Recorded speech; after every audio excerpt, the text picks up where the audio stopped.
वंदे मातरम। नमस्कार, जय श्री राम। देश के प्रधानमंत्री श्रद्धेय नरेंद्र मोदी बंगाल दौरे पर हैं।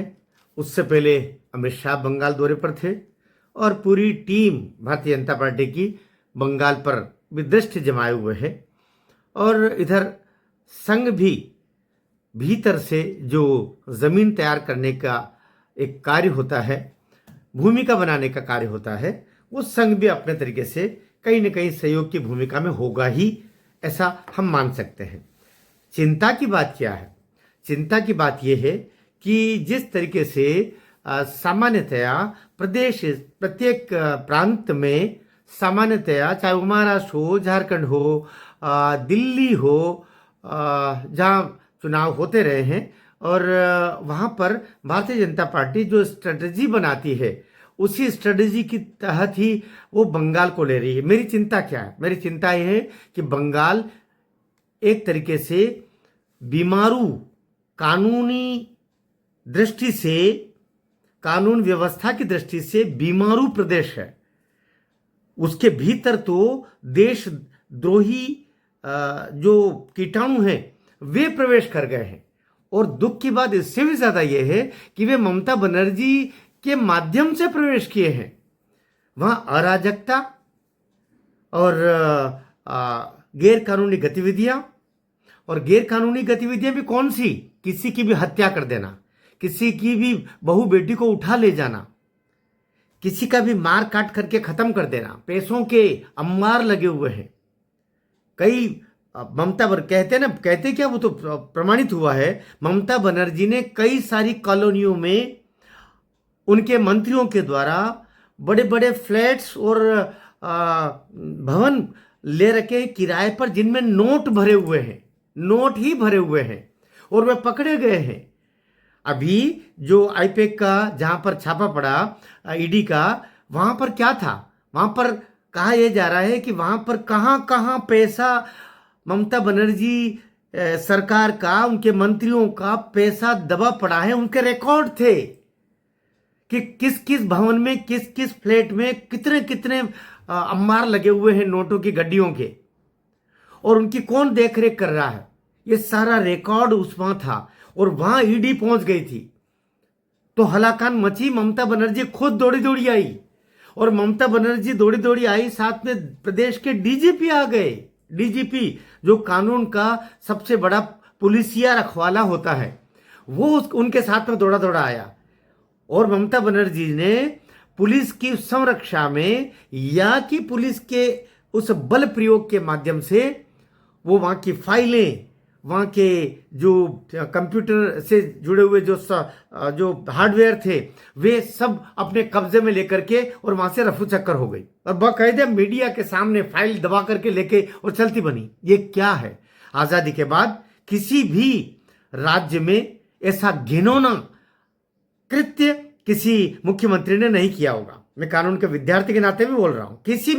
किसी भी प्रदेश का मुखिया, प्रदेश का मुख्यमंत्री किसी जांच एजेंसी के कार्य में दखल देने के लिए स्वयं आ जाए, और स्वयं आकर के न केवल दखल दे, बल्कि उसको उठा करके, और जो वहां के प्रमाण और डॉक्यूमेंट्स उनको उठा के ले जाए।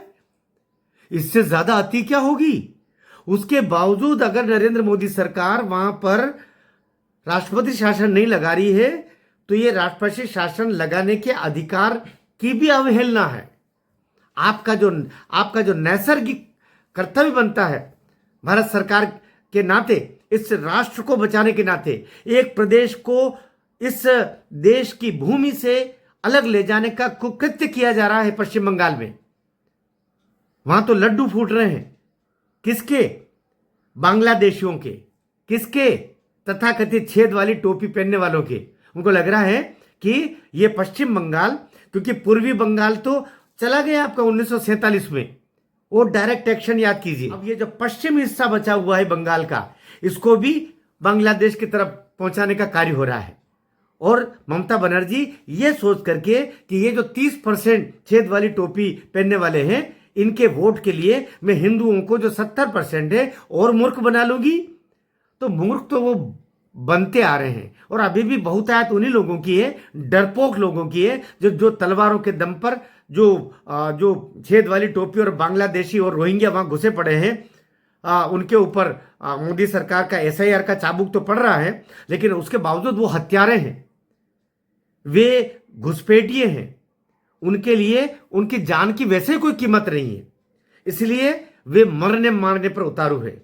इसलिए नरेंद्र मोदी सरकार और मोदी जी अमित शाह अगर ये सोच रहे हैं, और सुधांशु उनके जो वहाँ के शुभेंदु अधिकारी हैं, जो पार्टी के बड़े नेता हैं बीजेपी के, वो बार बार कह रहे हैं कि इस तरीके से यहाँ पर भारतीय जनता पार्टी को के वोटर निकलेगी ही नहीं। आप कहते रहिएगा कि वोट के माध्यम से सत्ता बदलती है, और प्रांतों में बदलती रहेगी, बदलती रही है, बदलेगी भी, सही बदल भी रही है, लेकिन पश्चिम बंगाल में वो दवाई काम नहीं करेगी जो दवाई आपकी हर प्रांत में काम करती है। केवल बांग्ला में बोलने से और वहाँ के कुछ तथाकथित जो लोग हैं उनके समीकरणों को ठीक करने से बात बन जाएगी, मुझे नहीं लगता। आपको इलाज बड़ा करना पड़ेगा, बड़ा इलाज करने की सोचना पड़ेगी, वरना हाथ मलते रह जाएंगे। माना कि आपकी 3 से 78 विधानसभा सीटें हो गई है, लेकिन ये नाकाफी है। वहां पर 2 काम ममता बनर्जी कर रही है। एक, पूरे अपराधियों को एकजुट करके और पुलिस संरक्षा में उनको आगे बढ़ाया जा रहा है, और हिंदू पलायन कर रहे हैं, मारे जा रहे हैं, उनकी बेटियां बहुओं की रक्षा करना मुश्किल हो गया है, बेहिसाब लूटा जा रहा है। ओबीसी के आरक्षण को मुस्लिमों को आरक्षण बना दिया गया है। मुस्लिम वहां की जो आबादी है उनमें ओबीसी के नाम देकर के, क्योंकि वो प्रदेश का अधिकार होता है, कई सारी मुस्लिम जातियों को ओबीसी जातियां बता करके, और जो ओबीसी का 27% आरक्षण है वो सारे मुस्लिमों को दे दिया गया है। वहां पुलिस में, प्रशासन में, न्याय व्यवस्था में, हर जगह छेद वाली टोपी पहनने वाले लोग घुस पड़े हैं, और कई तो विदेशी भी घुस पड़े हैं, यह कहा जा रहा है। बांग्लादेशी रोहिंग्या भी वहां पर आधार और सब डिग्रियां ले लुआ करके, और कह रहे हैं कि नकली डिग्रियां भी उनके पास में, और उन्होंने वो नौकरी हाथ ली। तो मोदी जी, अमित शाह जी, आप अगर उसी तरीके से जैसे आपने महाराष्ट्र में, जैसे आपने दिल्ली में, या जो ऐसे स्टेट जो बड़े मुश्किलात वाले हैं, मैं तो कहता हूं कि जो पूर्वी भारत के जो हमारे ईस्टर्न क्षेत्र के जो मणिपुर, मेघालय और वो जो क्षेत्र है, उनसे भी कठिन हो चुका है पश्चिम बंगाल। तो वहां का इलाज, जब बीमारी अलग है, अभी लाइलाज नहीं हुई है, लेकिन यदि अभी आपने इलाज ठीक नहीं किया तो विधानसभा चुनाव के बाद में ये ममता बनर्जी सरकार अगर फिर आ गई तो ये लाइलाज ही नहीं, ये स्टेट आपके हाथ से निकल जाएगा। इसको बचाइए।